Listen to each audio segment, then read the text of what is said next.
ሰላም ጤና ይስጥልን ውድ አድማጭ ተመልካቾቻችን፣ ይህ ሳምንታዊ የማል ሚዲያ ትንታኔ ሰዓታችን ነው። ከትንታኔዎቹ ጋር ቢኒያም ከድር አብሬያችሁ የምቆይ ይሆናል።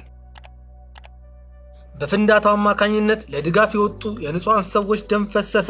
የእነዚህ ንጹሃን ሰዎች ደም አሁንም ድረስ እንደ አቤል ደም ወደ ሰማይ እየጮኸ ይገኛል። ስላፈሰሳችሁት ደም፣ ስለምትሰሩት ኃጢአትና ስለምትገሏቸው ሰዎች ዛሬም ድረስ ንስሐ ያስፈልጋቸዋል። እናንተ ግን አሁንም ያልገባችሁ በደም የሚመሰረት መንግስት እንደሌለ ነው። ቢኖርም እንኳን አንድ ቀን ጊዜው ሲደርስ የንጹሃን እንባና ደም ጎርፍ ሆኖ ይወስዳቸዋል።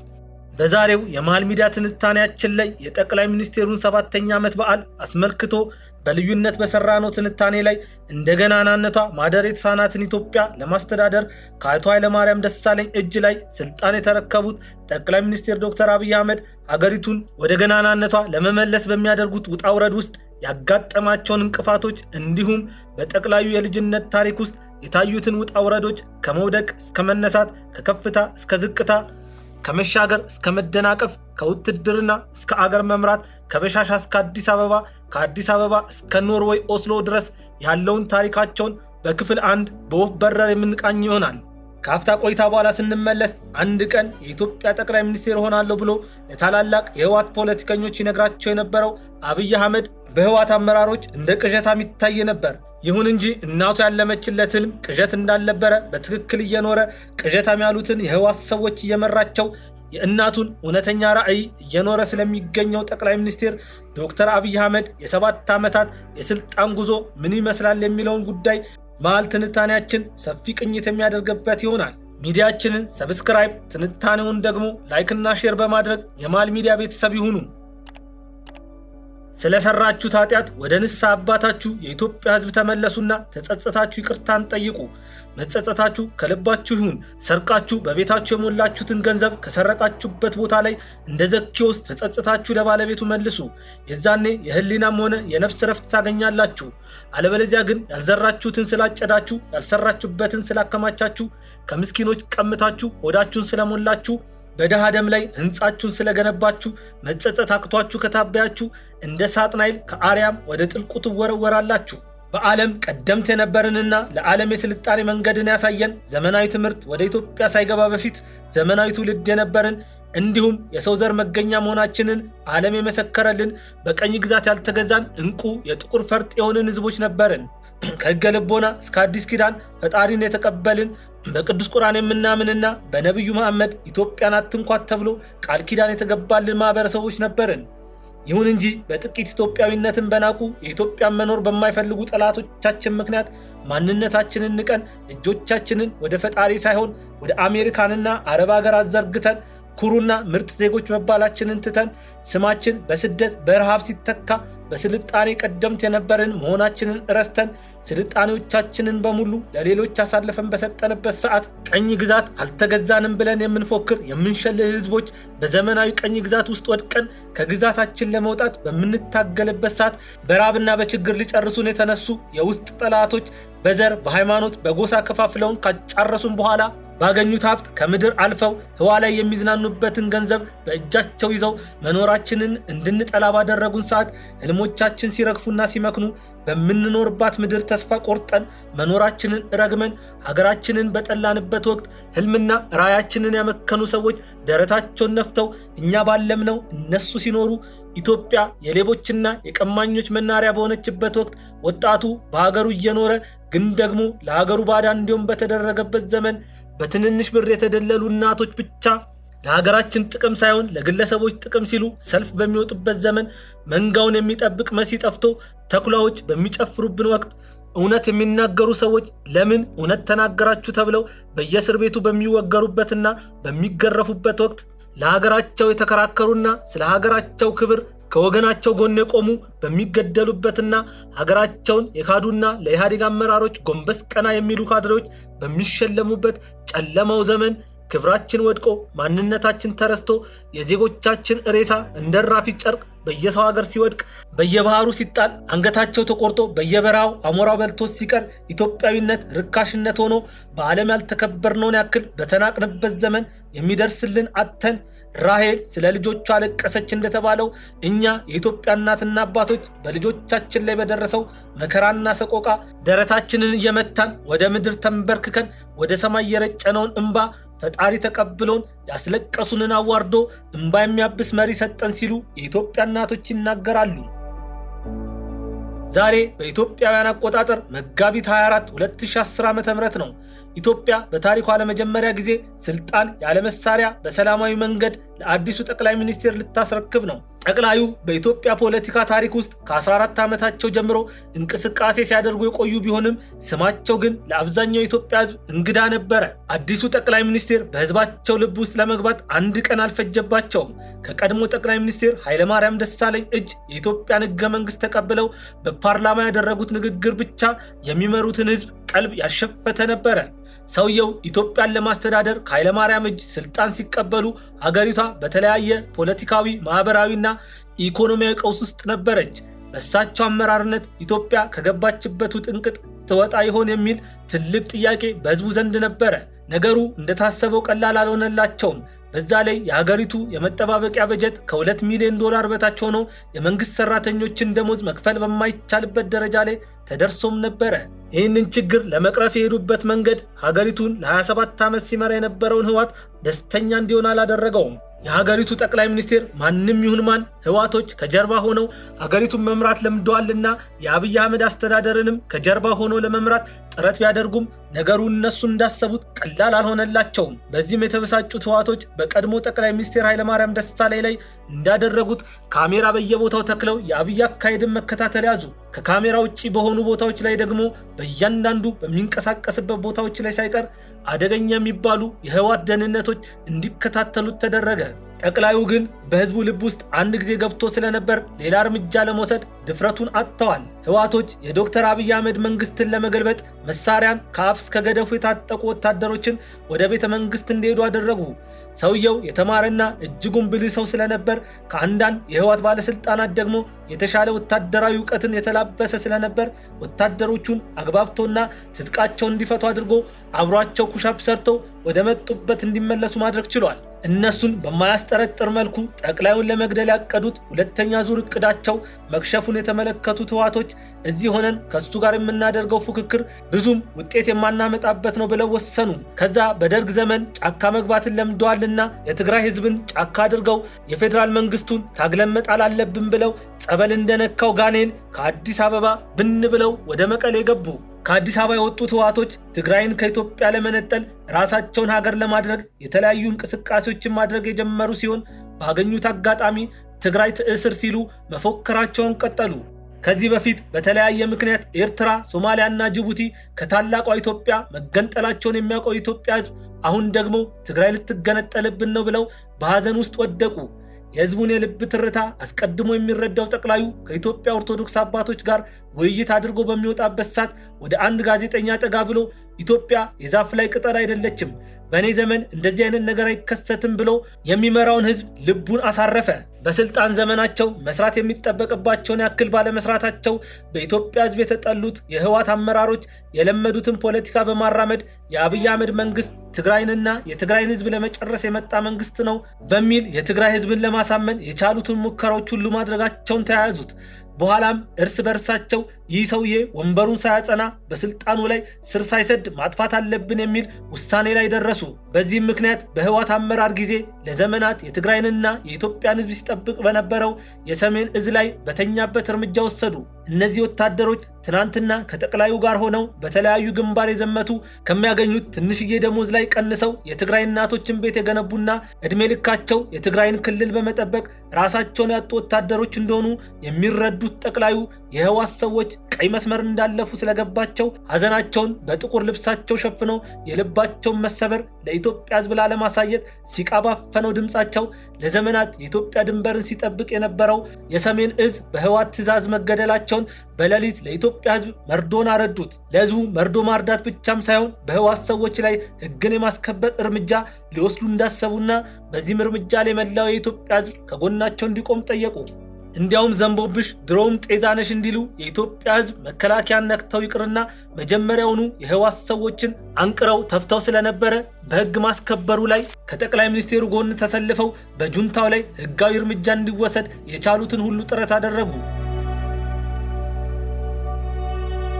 ይህ ሰው ዶክተር አብይ አህመድ ይባላል። የተወለደው እንደ አውሮፓውያን አቆጣጠር በኦገስት 15 1976 ዓ.ም ከክርስቲያን እናቱ ወይዘሮ ትዝታ ወልዴና ከሙስሊም አባቱ አቶ አህመድ አሊ በጅማ ከተማ ውስጥ እምቅ የተፈጥሮ ጸጋን በተላበሰችውና በቡና ምርት በምትታወቀው 6000 ሰዎች ብቻ በሚኖሩባት በሻሻ በምትባል ትንሽዬ መንደር ውስጥ ነው። የጠቅላይ ሚኒስቴሩ እናት ወይዘሮ ትዝታ አማርኛና ኦሮምኛን አቀላጥፈው የሚናገሩ ሲሆን አባታቸው አቶ አሊ ግን ከኦሮምኛ ውጭ ሌላ ቋንቋ አይችሉም። የልጅነት ስማቸው አብዮት ይባል የነበረው ዶክተር አብይ አህመድ 4 ሚስት ላላቸው ለአቶ አህመድ አሊ 13ኛ ልጅ ሲሆኑ ለእናታቸው ደግሞ 6ኛ ልጅ ናቸው። የመጀመሪያ ደረጃ ትምህርታቸውን በበሻሻ ከተማ የተከታተሉ ሲሆን ሁለተኛ ደረጃ ትምህርታቸውን በአጋሮ ከተማ መማር የጀመሩ ቢሆንም በኋላ ላይ ትምህርታቸውን ሳይጨርሱ ወደ ወታደር ቤት አምርተዋል። በዚያም ሆነው ትምህርታቸውን እየተከታተሉ ቆይተዋል። ጠቅላይ ሚኒስቴሩ የመጀመሪያው ዲግሪያቸውን በኮምፒውተር ኢንጂነሪንግ ከማይክሮሊንክ ዩኒቨርሲቲ ወሰዱ ሲሆን ሁለተኛ ዲግሪያቸውን በትራንስፎርሜሽን ሊደርሺፕ ከግሪንዊች ዩኒቨርሲቲ ወስደዋል። የዶክትሬት ዲግሪያቸውን ደግሞ በሰላምና ደህንነት የትምህርት ዘርፍ በአዲስ አበባ ዩኒቨርሲቲ ማጠናቀቅ ችለዋል። ዶክተር አብይ ከወይዘሮ ዝናሽ ታያቸው ጋር በትዳር የተጣመሩ ሲሆን 3 ሴት ልጆችን ወልደዋል። ሁለቱ ጥንዶች ወደ ስልጣን ከመጡ በኋላ አንድ ወንድ ልጅን በጉዲፈቻ ወስደው እንደ ልጃቸው ተቀበለው እያሳደጉ ይገኛሉ። በጅማ ከተማ አጋሮ በሻሻ መንደር ውስጥ የሚኖሩ ልጃገረዶች እጅጉን ውብ መሳጭና ቆሞ የሚያስቀሩ ውበት ቢኖራቸውም እስካሁን ድረስ ግን እንደ ወሎና ሐረር ሴቶች ለምን ዘፈን እንዳልተዘፈነላቸው ግራ ያጋባል። ታዲያ በእነዚህ ቆንጆዎች መንደር ተወልዶ ያደገው ጠቅላይ ሚኒስቴሩ በበሻሻ ውስጥ ከሚያድጉ ሕፃናት የተለየ እሳቤና ራዕይ እንደነበረው የአብይን ልጅነት የሚያስታውሱ የልጅነት ጓደኞቹ ይናገራሉ።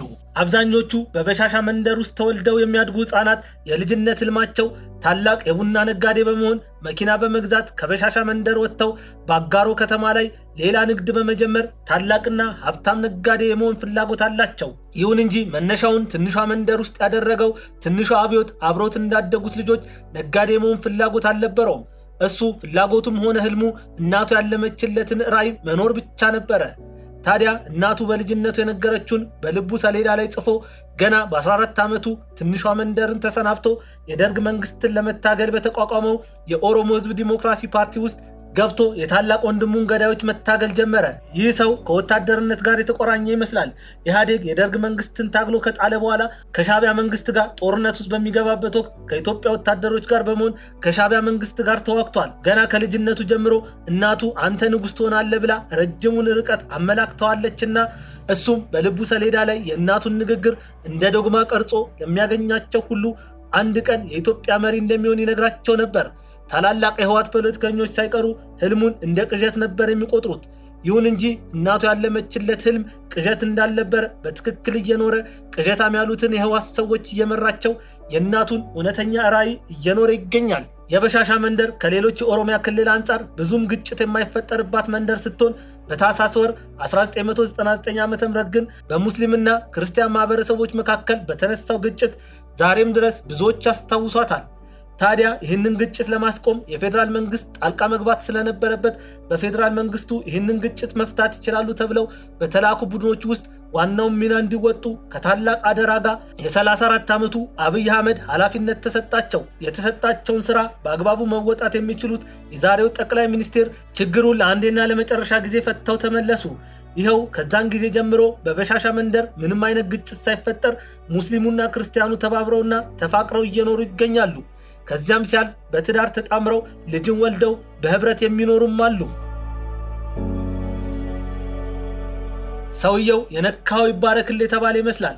ያቺ ስሟ ብቻ አዲስ አበባ ሆኖ ምግባሯና መንደሮቿ ግን አሮጌ የነበረውን ከተማ ውብና ጽዱ ከተማ ማድረግ ችለዋል። በአፄ ሚኒሊክ ዘመነ መንግስት በእቴጌ ጣይቱ አማካኝነት የተመሰረተችውን አዲስ አበባ በ2010 ዓ.ም ሲረከቧት ከተማዋ ያረጀችና ውበቷን ያጣች፣ በልጅነቷ ብዙ ወንዶች የተጋደሉባት፣ በማርጀቷ ቆዳዋ ተሸብሽቦ ውበቷን ያጣች ሴት ትመስል ነበረ።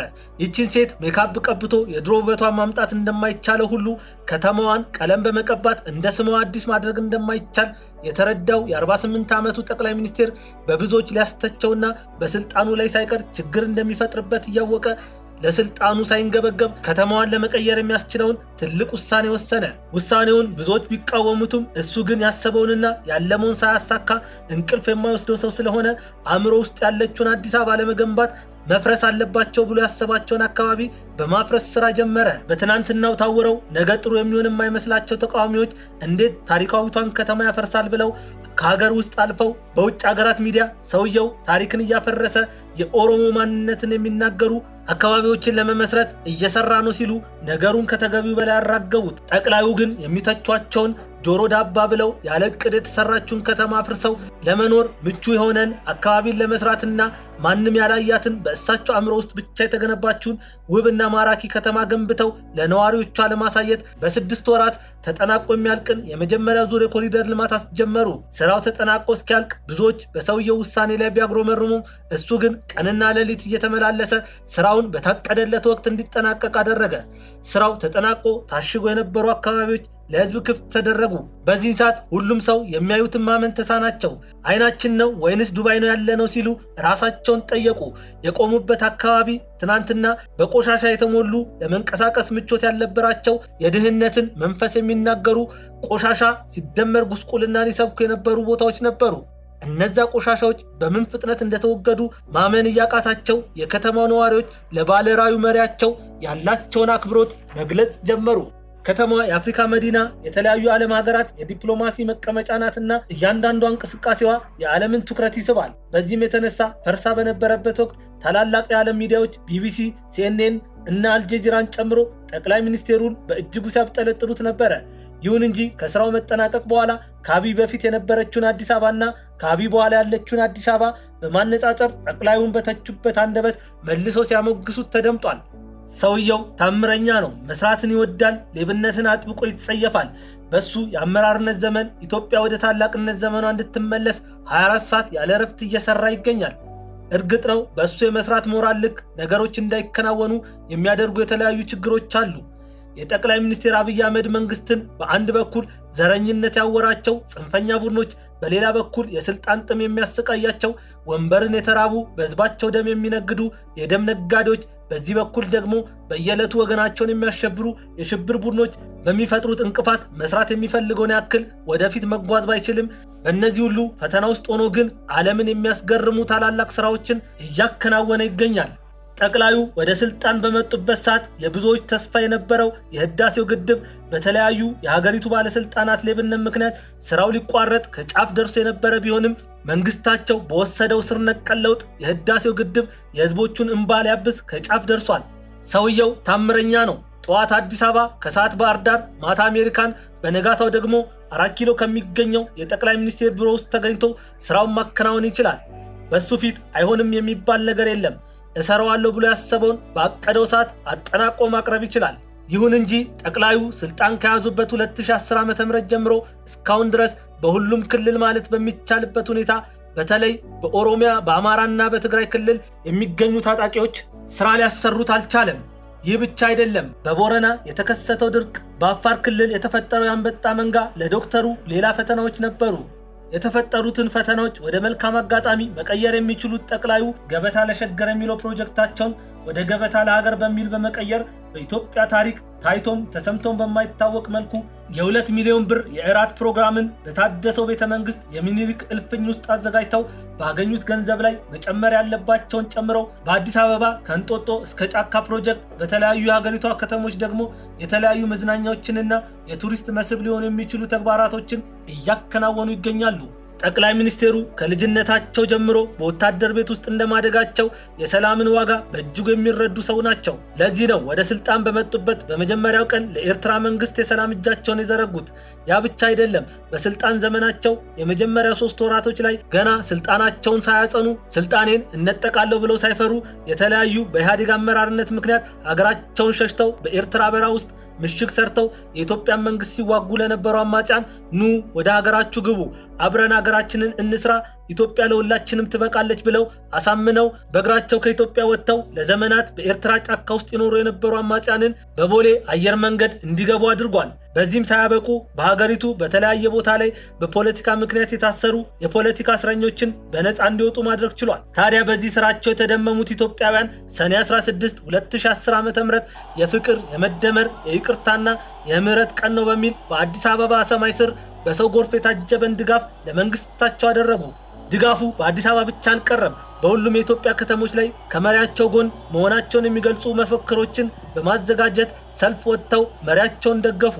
በትግራይ ክልልም አንድ አባት አንተን የወለደች ማህፀን የተባረከች ናት ሲሉ ባለራዕይዋን እናቱን አሞግሰውለታል። የመለስ ዜናዊን የፍቅር ጥያቄ የኃይለማርያም ደሳለኝን የእንታረቅ ልመና ያልሰማችው ኤርትራ በአብይ አህመድ የቀረበላትን የፍቅር ጥያቄ ውድቅ ማድረግ አልቻለችም። በዚህም የተነሳ ከ20 ዓመታት በኋላ ለመጀመሪያ ጊዜ ወደ ኤርትራ የተጓዘ ኢትዮጵያዊ መሪ በመሆን የአስመራን ከተማ ለመርገጥ ቻለ። ሰውየው ሲበዛ ደፋር ነው። መሞትን አይፈራም። መስረቅን ነፍሱ አብዝታ ትጸየፋለች። በትንሽ ያስባል፣ በትልቁ ይፈጽማል። ላመነበት ነገር ወደ ኋላ አይልም። የማይደፈሩ የሚመስሉ ታላላቅ ፕሮጀክቶችን ደፍሮ ጀምሮ ጎብዞ ሲያጠናቅቅ ተመልክተናል።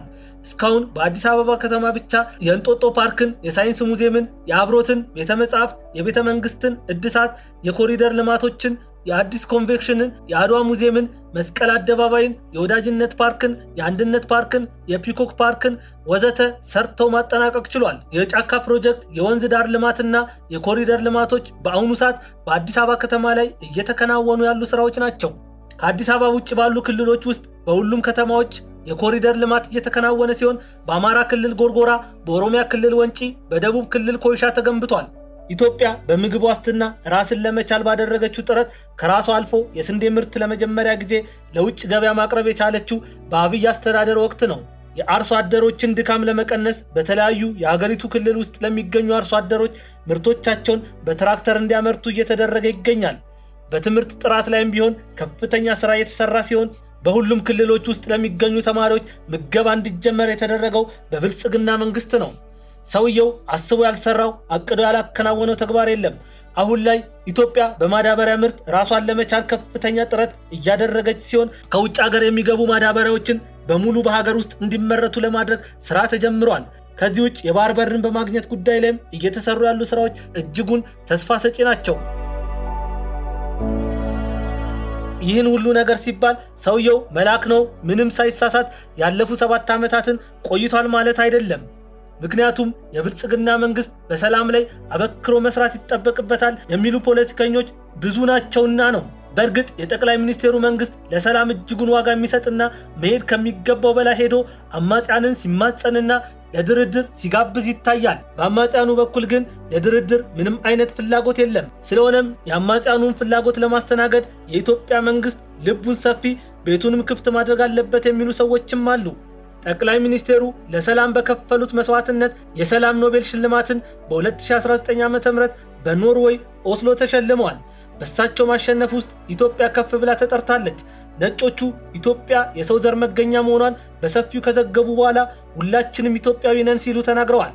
ኦክቶበር 11 2019 ዓ.ም ሁሉም ኢትዮጵያዊ በጋራ የተደሰተበት ከአትሌቶቻችን በኋላ ለመጀመሪያ ጊዜ በዓለም አደባባይ የኢትዮጵያ ስም ከፍ ብሎ ያለበት ቀን ነበረ። ታላላቅ የዓለም ሚዲያዎች ሳይቀሩ ስለ ኢትዮጵያ ሲያዜሙና ሲቀኙ ቃላትን መርጠው ሲያወሩ የዋሉበት ዕለትም ጭምር ነበር። ኢትዮጵያ በውድ ልጇ አማካኝነት በኖርዌይ ላይ ከብራ ዋለች። ይህ ቀን ልዩ ስሜት ነበረው። በረሃብ፣ በስደት፣ በእርስ በርስ ጦርነት የምትታወቀውን ኢትዮጵያ ዓለም አንቺ የሰላም ጌጥና ምልክት ነሽ ስትል ትልቁን የዓለም የሰላም ሽልማት የሰጠችበት ዕለት ነው። በኢትዮጵያውያን አእምሮ ውስጥ የማይረሳ ንግግር ከኖቤል ኮሚቴዎች የሰማንበት፣ ነፍሳችን ሐሴት ያደረገችበት፣ ድካምና ልፋት ዋጋ ያገኙበት፣ የሰራ የተሸለመበት ውድ ቀን ነበረች። በዓለም ካርታ ላይ የድሃ ድሃ ተብላ በምትጠራው ኢትዮጵያ ውስጥ የተወለደው ዶክተር አብይ አህመድ ከኢትዮጵያ ደግሞ ከአዲስ አበባ በብዙ ርቀት ውስጥ ከምትገኝ 6000 ሰዎች ብቻ ከሚኖሩባት ትንሿ በሻሻ መንደር ተነስቶ በኢትዮጵያ የጦርነት መሬቶች ውስጥ የሀገሩን ዳር ድንበር ሲጠብቅ ቆይቶ በሰላማዊ የስልጣን ሽግግር 4 ኪሎን ተቆጣጥሮ በኖርዌይ ከተማ ኦስሎ ላይ ስሙን በክብር መዝገብ ማስፈር የቻለ ድንቅ ሰው ነው። ሰውየው አልተማረም እንዳትለው ዶክተር ነው፣ ዘረኛ ነው ብለህ እንዳታማው ከሁለቱ ታላላቅ የኦሮሞና የአማራ ቤተሰቦች ተወልዶ በትግራይ ክልል ረጅም ዓመታትን የኖረ የትግራይን ባህል ጠንቅቆ የሚያውቅና የትግራይ እናቶችን ከወርቅ የከበሩ ናቸው ሲል 5 ዓመትን በእጃቸው መብላቱን የሚመሰክር ሰው ነው። የቋንቋ ችግር አለበት እንዳትል አማርኛ፣ ትግረኛ፣ ኦሮምኛና የእንግሊዝኛ ቋንቋ አቀላጥፎ መናገር ይችላል። አመራር አይችልም ብለህ አፍን ሞልተን እንዳትናገር ኢንሳን የሚያክል የሀገሪቱን ትልቅ የስለላ ድርጅት የመሰረተና ማቋቋም የቻለ እንዲሁም በአመራርነት መስራት የቻለ ጠንካራ የሥራ ስብዕና ያለው ሰው ነው። በባህሪው እንዳታማው ከልጆች ጋር ልጅ ከአዋቂዎች ጋር ደግሞ አዋቂ መሆንን ይችልበታል። በአጠቃላይ ሰውየው ለማማት የማይመች ፍጡር ነው። እንደገና ናነቷ ማደር የተሳናትን ኢትዮጵያ ለማስተዳደር ከአቶ ኃይለማርያም እጅ ስልጣን የተረከቡት ጠቅላይ ሚኒስትር ዶክተር አብይ አህመድ አገሪቷን መምራት ከጀመሩ 7 ዓመት ሊሞላቸው ቀናቶች ብቻ ቀርቷቸዋል። ከመውደቅ እስከ መነሳት፣ ከከፍታ እስከ ዝቅታ፣ ከመሻገር እስከ መደናቀፍ፣ ከውትድርና እስከ አገር መምራት፣ ከበሻሻ እስከ አዲስ አበባ፣ ከአዲስ አበባ እስከ ኖርዌይ ኦስሎ ድረስ እና የጠቅላይ ሚኒስቴሩ 7ኛ ዓመት ጉዞ በወፍ በረር የቃኘንበት መሃል ሚዲያ ትንታኔ ክፍል 1 ዝግጅት እዚህ ላይ የሚጠናቀቅ ይሆናል። ዘገባውን ለማዘጋጀት ዊኪፒዲያን፣ አልጀዚራን፣ ቢቢሲን እና በጠቅላይ ሚኒስቴሩ የህይወት ጉዞ ዙሪያ የተሰሩ ዶክመንተሪዎችን በዋቢነት ተጠቅመናል። ዶክተር አብይ አህመድ በ7 ዓመታት የስልጣን ዘመናቸው ምን አሳኩ? ምንስ አጋጠማቸው? በምግብ ዋስትና፣ በስርዓተ ትምህርት፣ በታላላቅ ፕሮጀክቶች ዙሪያ እና በባህር በር ጉዳይ ላይ መንግስታቸው ምን አስቧል በሚል ጉዳይ በልዩነት ያዘጋጀነው ክፍል 2 ዝግጅት በጠቅላይ ሚኒስቴሩ የሹመት ቀን መጋቢት 24 በሳምንታዊ ትንታኔያችን ላይ ይዘንላችሁ የምንቀርብ ይሆናል። የዛሬውን ሳምንታዊ ትንታኔ አዘጋጅቼ ያቀረብኩላችሁ እኔ ቢኒያም ከድር ሲሆን ከቀሪ መሃል ሚዲያ ዝግጅቶች ጋር መልካም ጊዜ እንዲሆንላችሁ እመኛለሁ።